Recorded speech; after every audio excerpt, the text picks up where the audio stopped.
Thank you, Mr. President, distinguished delegates, ladies and gentlemen. At the outset, let me express my deepest condolences and sympathy to the victims of the natural disasters that have occurred in recent days in North America, hurricanes that have devastated Caribbean islands, nations, and part of the United States, and earthquakes that have hit Mexico, and we convey our solidarity to the governments and peoples of these countries during these difficult times. No country, including Georgia, is immune from natural disasters. Solidarity is what strengthens nations addressing these severe challenges. Excellencies, my fellow countrymen share with me the honor of addressing you today because the message that I am entrusted to deliver is one they understand in their bones, having personally experienced it, lived it, and embraced it. That message, their message, is straightforward. By putting the Georgian citizens at the center of our strategy, we aim to strengthen further democratic institutions, ensure peace, and accelerate economic growth. These are the essential multipliers for sustainable development which connects us with the region and the world. This year marks the 25th anniversary of Georgia's membership in the United Nations. Over this period, we managed to transform our country from a UN humanitarian aid recipient to a top reformer that recently was elected as the chair of the Open Government Partnership. Georgia brings to this task the same vision we embrace for ourselves, putting our citizens at the center. Georgia's chairmanship of the Open Government Partnership will support the United Nations Sustainable Development Goals, especially Goal 16, to promote peaceful and inclusive societies for sustainable development, provide access to justice for all, and build effective, accountable, and inclusive institutions. While implementing the SDGs through translating them into the national policies, we see the need of institutional reform of the UN and support the new vision of the Secretary General Guterres reflected in the declaration we subscribed recently. When I addressed you last year, Georgia was in the lead-up to a general election. This resulted in our people entrusting us with increased support to lead the country. The people saw two things. First, that we are committed to making democratic rights and security the key drivers of all our policies. Second, they saw that we offer a clear path for further reforms. Our citizens feel what international institutions state clearly. Georgia has advanced in all international rankings in the past 5 years. Fraser Institute ranks Georgian economy as 5th freest in the world. We have come to grips with corruption. The Heritage Foundation ranks Georgia 31st in 2017 in terms of freedom for corruption, an improvement of 38 positions from 2012. Transparency International reflected this progress in 2016, placing Georgia first in the region. We have prioritized the protection of property rights. The World Economic Forum's 2016-17 Global Competitiveness Report elevated Georgia by 77 positions since 2012. We are committed to an independent judiciary. The World Economic Forum ranks Georgia at 63rd position in this regard, up by 28 positions from 91st. And in the critical area of law enforcement and physical security, the World Bank ranks Georgia 26th with respect to the fight against organized crime, up from 67th position by 41 steps. We are not making cosmetic changes. We promised our people that we would introduce a parliamentary system and improve our constitution to conform to the best European standards. In addition to addressing numerous contradictions in the current constitution, the new draft introduces many new progressive initiatives, such as the right to physical integrity, the rights of disabled persons, the right to access to the internet, environmental protections, and many more that are in line with the recommendations of the Venice Commission. These commitments reflect Georgians' aspirations to attain full membership in the European Union and NATO. Georgians understand this to be their destiny, as Georgia has long been an integral part of Europe's broad cultural and historical tapestry. In parallel with constitutional reform, we began implementing our 4-point reform plan to ensure quick economic growth. We launched an ambitious education reform to facilitate links between the education system and industry, to develop demand-based higher and professional education and enhance the economic skills and capacity of the labor force. Having an innovative society is a key to success for our talented young people. We are investing further in our national ecosystem and integrated it into a global one to open doors and build bridges for our innovators to world markets. Prudent macroeconomic policy has been the foundation of our success in the region's turbulent economic environment. The World Economic Forum's Global Competitiveness Report advanced Georgia by 97 spots since 2012.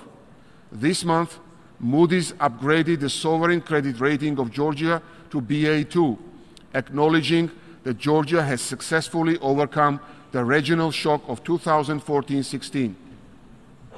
To increase incentives to invest in Georgia, we have implemented a bold taxation reform, which includes abolishing the profit tax on undistributed earnings and liberalizing the tax administration system. We anticipate up to 5% economic growth this year, rising to 7% and higher in the coming years. We are committed to upgrading Georgia's infrastructure. This is important for Georgia to realize its geostrategic aim to serve as a hub for doing business in the region, connecting East and West. Upgrading infrastructure is essential to ensure the rapid delivery of services, achieve efficiency in tourism and logistics, and effectively take goods to market. We see this as a powerful way to create employment that pulls people out of poverty. We have agreed to a multi-year program with the IMF and secured financing for projects worth several $billion from international financial institutions. Georgia, together with Ukraine and Moldova, has signed an association agreement with deep and comprehensive free trade area and achieved visa-free travel to the EU. At the same time, Georgia has become the first country in the region to sign a free trade agreement with China. On the one hand, we are integrating into the EU internal market, and on the other hand, we are bringing Asian markets closer to us.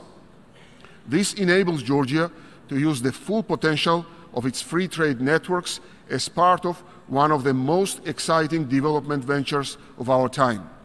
We are contributing to the One Belt, One Road project, which will facilitate trade in high-value goods and services between Europe and Asia, carving significant time from traditional seaborne transport around the peripheries of Eurasia.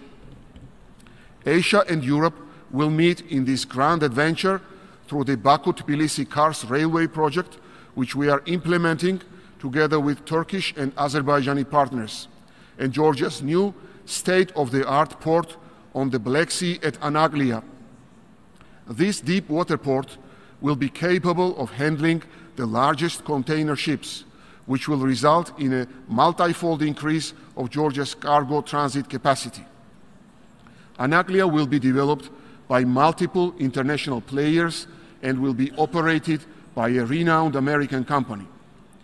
Georgia is now less than 10 days from East Asia and within 5 days of any point in Europe.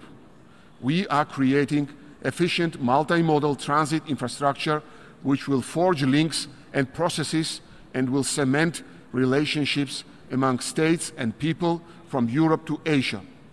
It represents the fundamental connection between building economic stability for Georgian citizens and achieving a more prosperous and peaceful region. In a world full of challenges, hot and frozen conflicts, state and non-state aggressions, Georgia is no exception. And here too, we put our citizens at the center of our strategy. UN members are well aware that Russian Federation continues to occupy two historic regions of Georgia's sovereign territory in violation of its many international obligations, including dozens of Security Council and UNGA resolutions. Since the beginning of 2017, the Russian Federation has intensified its policy of occupation and factual annexation of Georgia's regions of Abkhazia and Tskhinvali, South Ossetia.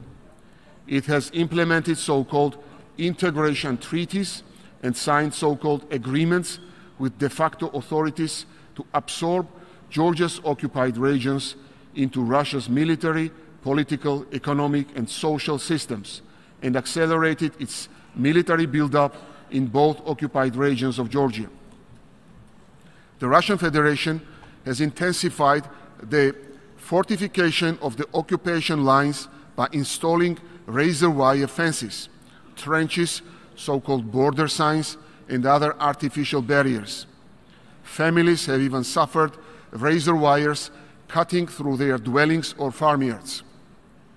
Vulnerable groups, such as people in need of medical care and school children crossing to get an education in their native language, prohibited in the occupied territories, have been blocked by closed crossing points. Meanwhile, Russia continues to install motion detectors and other technologies to assert full control of all crossing along the occupation line. Georgia is firmly committed to the peaceful resolution of the Russia-Georgia conflict. The Georgian government complies with the EU-mediated ceasefire agreement. It has many times reaffirmed its adherence to legally binding non-use of force. Russia has not reciprocated. Georgia's consistent efforts to find a peaceful solution to this conflict are reflected in the testimonies of many countries and international organizations. I would like to thank world leaders for addressing the need of accelerating peaceful conflict resolution and supporting Georgia's territorial integrity and sovereignty during this general debate. Every year, UN General Assembly adopts a resolution reiterating the right of return for all internally displaced persons and refugees to the occupied regions. Georgians are grateful for the United Nations support, but this has not translated into reality for hundreds of thousands of my compatriots waiting to return to their homes simply because one UN member state refuses to comply with its international obligations. The government of Georgia is providing new instruments to rebuild trust with our compatriots living across the occupation line. We are determined to make the benefits of Georgia's European agenda available to the people on the other side of occupation line. Our substantial package of initiatives for those under occupation include providing opportunities for across administrative borderline trade and access to Georgia's free trade opportunities in the global marketplace. We offer them healthcare, education, and other social benefits. Despite our own challenges, Georgia is a significant contributor to Euro-Atlantic security. Our strategic partnership with the United States has proved to be key for our development and stability, and we are committed to deepening our ties further. The EU, in its global strategy, has recognized Georgia's success as prosperous, peaceful, and stable democracy, significant contributor in its neighborhood. We continue our active participation in international operations, including in Afghanistan and in the European crisis management operations in the Central African Republic and Mali. In 2014, Georgia became a member of Global Coalition to Defeat ISIS and joined 3 counter-ISIS working groups. on counter-financing, counter-messaging, and foreign terrorist fighters. Georgia is a party to 14 UN anti-terrorism conventions, as well as to the European Convention on the Suppression of Terrorism, and fulfills its commitments in this regard. Georgia is growing. Georgia is vibrant. Georgia is resilient in the face of challenges. Georgia carries its share of responsibility. Georgia is all of these things because Georgia is its citizens. They are the center of our government strategy, and this is where they will remain. As we have reached for the world has come to us. Our citizens are the beneficiaries of greater connectivity to the world. Their economic success is a prerequisite for sustained well-being and prosperity both at home and well beyond Georgia's borders. I speak today as one steward of our nation, with thanks to all who love and support Georgia. I thank you.